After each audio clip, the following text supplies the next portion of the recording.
I think innovation has to be, for me, about doing things in a new or a different way. It relies as much as anything on having a curious mindset. It's about coming up with new ways to do things, new ways to solve problems that you have. Improving on an existing idea, coming up with new ways to make an existing idea better. It's really just about solving problems, and those could be small scale problems like, you're teaching one lesson and things aren't going well, so you need to innovate just that once, or it could be something more systematic that's going to change your practice. Innovation is about inclusion. Education, and language education in particular, forms part of a society, if you like. Society is always changing. So if we stay the way we are, we're going to be left behind. So if we don't innovate, we're lost. It has to be about making it more effective for students to learn. The contexts in which we're learning and teaching are changing all the time. So there's a lot to keep up with, and it's always possible to do things better. ELT is an industry with so many different contexts, and they're constantly changing. So we couldn't have a one-size-fits-all approach. Innovation is about preparing students for the future. As educators, we are faced with meeting the needs of a growing and diverse market. If we can start to create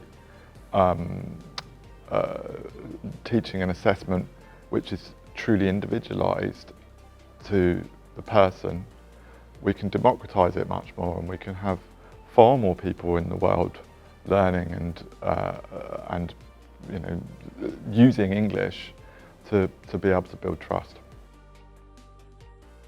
I'm really interested in the kind of work people are doing with minority languages and language that are in real need of help because they're dying out around the world.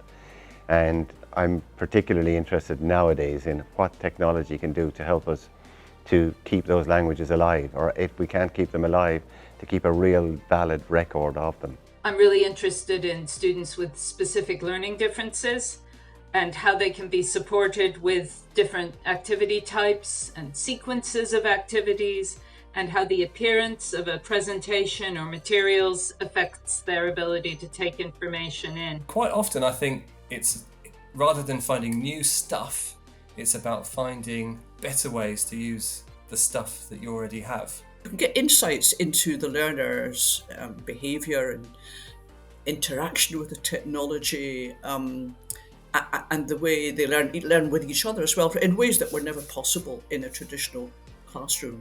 Teachers can use AI to save time in preparing their lesson material. Students can use it to practice conversation, to get feedback on their writing. It's like having your personal tutor at home. So if you're not using AI, you're behind the times, in my opinion. Our entry showcases innovation by embedding mindfulness within a more traditional lesson plan. So we give students time to think, and they're doing that through a colouring activity.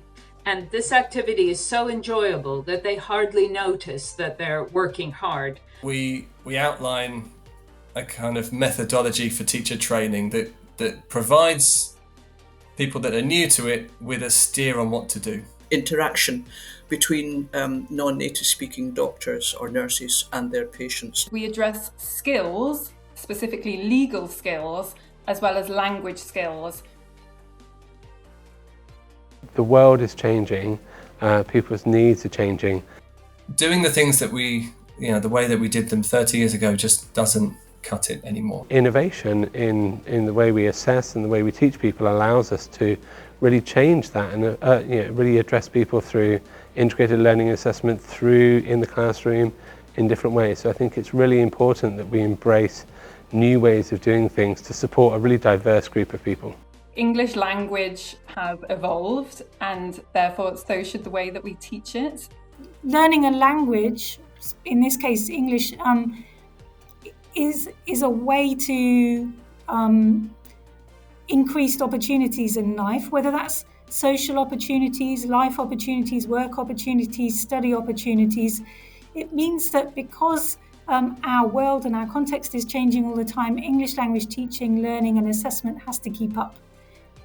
So we have to provide new and different and exciting ways to teach and learn and assess people, because in our regular lives outside of the classroom, that's happening too. Innovation means improvement.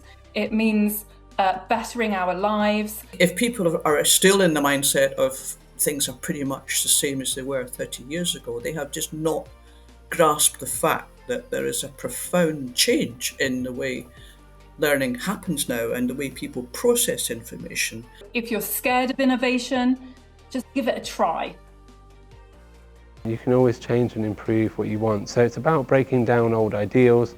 It's about making sure that we show the positives that innovation can help, how it can be good for everybody and open new opportunities. You need a really strong cross-discipline team of experts, and you need to create a safe space, an environment that they can be creative in and make mistakes, and doing that as well as having the trust of your external stakeholders is really, really difficult to do, because without that environment, you can't innovate, you can't create new ideas. It's too difficult. I think for teachers, the biggest obstacle to innovation is time. If you're going to innovate, go for it. Make it different. The key thing for learners is to, firstly, to kind of have a sense of agency in the whole process, in their learning process. And they can have that through dialogue with their teacher. I think that teachers and learners should be talking together about what new possibilities there are and what are the different ways that they could be doing things in order to improve.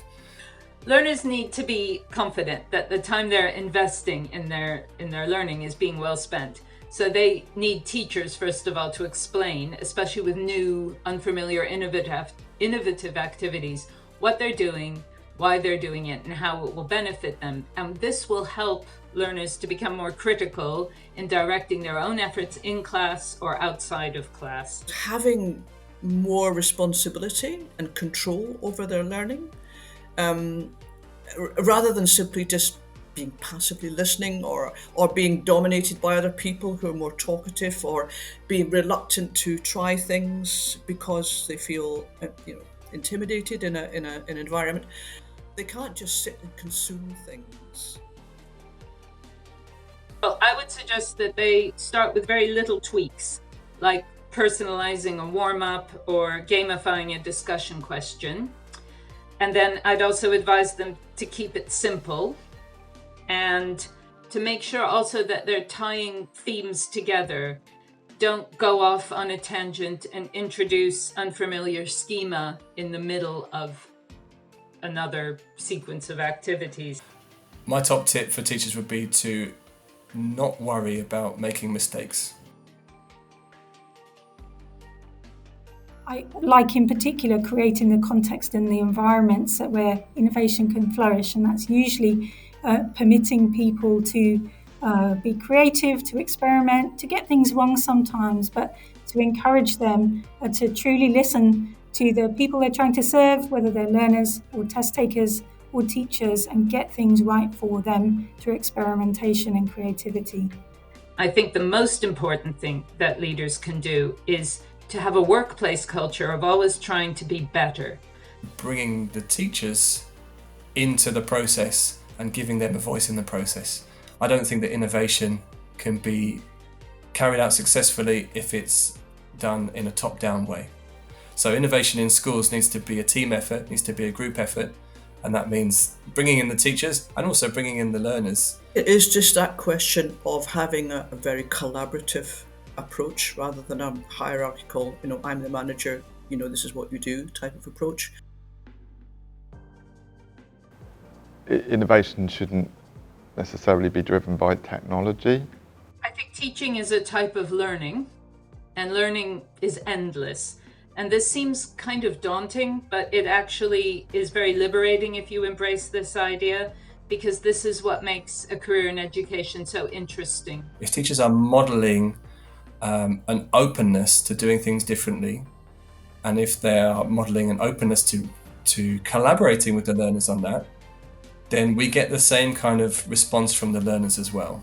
Don't be fooled into accepting jargon around AI, chatbots, personalized learning, right? Because it's not, it can be frankly nothing more than a slick advertising. It's all about innovation in everything we do.